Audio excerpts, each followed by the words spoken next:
Capítulo 11. Estava um homem doente chamado Lázaro de Betânia, terra de Maria e de Marta, sua irmã. Maria, cujo irmão Lázaro tinha caído doente, era aquela que ungiu os pés do Senhor com perfume e lhes enxugou com os seus cabelos. Então, as irmãs enviaram a Jesus este recado: Senhor, aquele que amas está doente. Ouvindo isto, Jesus disse: Esta doença não é de morte, mas sim para a glória de Deus, manifestando-se por ela a glória do Filho de Deus. Jesus era muito amigo de Marta, da sua irmã e de Lázaro. Mas quando recebeu a notícia de que este estava doente, ainda se demorou 2 dias no lugar onde se encontrava. Só depois é que disse aos discípulos: Vamos outra vez para a Judeia. Disseram-lhe os discípulos: Rabi, há pouco os judeus procuravam apedrejar-te e tu queres ir outra vez para lá? Jesus respondeu: Não tem 12 horas o dia? Se alguém anda de dia não tropeça, porque tem a luz deste mundo. Mas se andar de noite, tropeça porque não tem a luz com ele.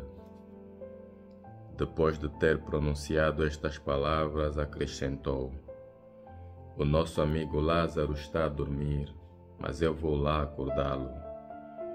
Os discípulos disseram então: Senhor, se ele dorme, vai curar-se. Mas Jesus tinha falado da sua morte, ao passo que eles julgavam que falava do sono natural. Então Jesus disse-lhes claramente: Lázaro morreu, e eu, por amor de vós, estou contente por não ter estado lá, para assim poderdes crer. Mas vamos ter com ele. Tome, chamado gêmeo, disse aos companheiros: Vamos nós também, para morrermos com ele. Ao chegar, Jesus o encontrou sepultado havia 4 dias. Betânia ficava perto de Jerusalém, a quase 1 légua, e muitos judeus tinham ido visitar Marta e Maria para lhes darem os pésames pelo seu irmão. Logo que Marta ouviu dizer que Jesus estava a chegar, saiu a recebê-lo, enquanto Maria ficou sentada em casa. Marta disse então a Jesus: Senhor, se tu cá estivesses, o meu irmão não teria morrido. Mas ainda agora eu sei que tu, o que pedirdes a Deus, Ele te concederá. Disse-lhe Jesus: Teu irmão ressuscitará. Marta respondeu-lhe: Eu sei que ele há de ressuscitar na ressurreição do último dia. Disse-lhe Jesus: Eu sou a ressurreição e a vida. Quem crê em mim, mesmo que tenha morrido, viverá. E todo aquele que vive e crê em mim não morrerá para sempre.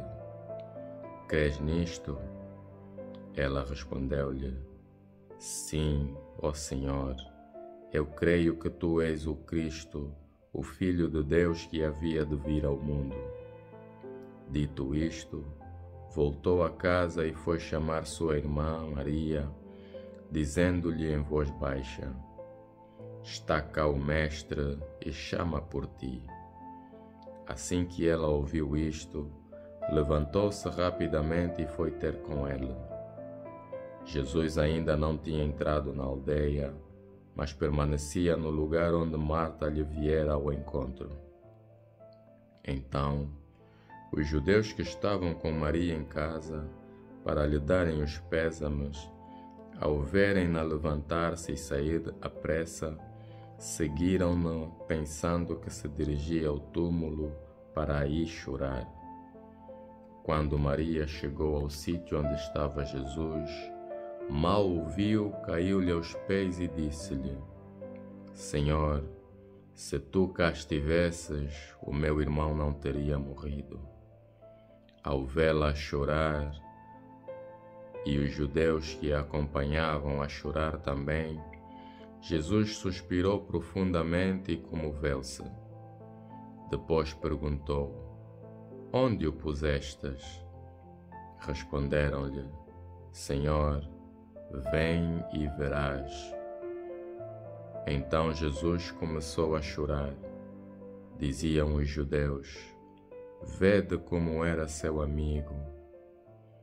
Mas alguns deles murmuravam: Então, este que deu a vista ao cego não podia também ter feito com que Lázaro não morresse? Jesus, suspirando de novo intimamente, foi ao túmulo. Era uma gruta fechada com uma pedra. Disse Jesus: Tirai a pedra. Marta, a irmã do defunto, disse-lhe: Senhor, já cheira mal, pois já é o 4º dia. Jesus replicou-lhe: Eu não te disse que, se creres, verás a glória de Deus? Quando tiraram a pedra, Jesus, erguendo os olhos ao céu, disse: Pai, dou-te graças por me teres atendido. Eu já sabia que sempre que me atendes, mas eu disse isto por causa da gente que me rodeia, para que venham a crer que tu me enviaste. Dito isto, bradou com voz forte: Lázaro, vem cá para fora. O que estava morto saiu de mãos e pés atados com ligaduras e o rosto envolvido num sudário. Jesus disse-lhe: Desligai-o e deixai-o andar. Então, muitos dos judeus que tinham vindo à casa de Maria, ao verem o que Jesus fez, creram nele. Alguns deles, porém, foram ter com os fariseus e contaram-lhes o que Jesus tinha feito. Os sumos sacerdotes e os fariseus convocaram então o conselho e diziam: Que havemos nós de fazer, dado que este homem realiza muitos sinais miraculosos? Se o deixarmos assim, todos irão crer nele e virão os romanos e destruirão o nosso lugar santo e a nossa nação. Mas um deles, Caifás, que era sumo sacerdote naquele ano, disse-lhes: Vós não entendeis nada, nem vos dais conta de que vos convém que morra um só homem pelo povo e não pereça a nação inteira? Ora, ele não disse isto por si mesmo, mas como era sumo sacerdote naquele ano, profetizou que Jesus devia morrer pela nação, e não só pela nação, mas também para congregar na unidade os filhos de Deus que estavam dispersos. Assim, a partir desse dia, resolveram dar-lhe a morte. Por isso, Jesus já não andava em público, mas retirou-se dali para uma região vizinha do deserto, para uma cidade chamada Efraim, e lá ficou com os discípulos. Estava próxima a Páscoa dos judeus e muita gente do país subiu a Jerusalém antes da Páscoa para se purificar. Procuravam então Jesus e perguntavam uns aos outros no templo: Que vos parece? Ele virá à festa? Entretanto, os sumos sacerdotes e os fariseus tinham dado ordem de que, se alguém soubesse onde ele estava, o indicasse para o prenderem.